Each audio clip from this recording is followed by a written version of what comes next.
Hello everyone जय जगन्नाथ। आज दिनटा कहीं जापारे लंच कला बेले मो माँ कथा मन पड़गला कारण बो आज बनई बेसन तरकारी जोटा कि मैंने जंतिकी बनई बट माँ जिते बनाए से कौन करे ना पकड़ी छाणी दे तापर तरकारी कर दे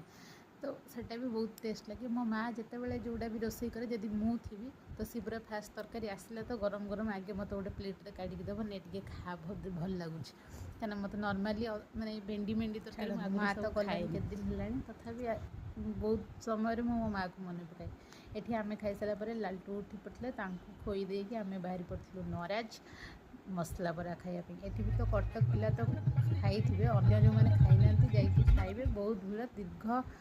20 कि 25 मिनट अपेक्षा पर लालटू नहीं आसले मसला परा तरकारी आ गोटे से राग चाहू देवे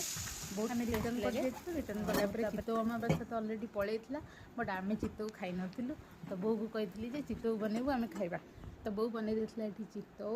आ भल भी होता पूरा नरम नरम होता आम डिनर चितौ पिठा खाई शोपड़ू टाटा।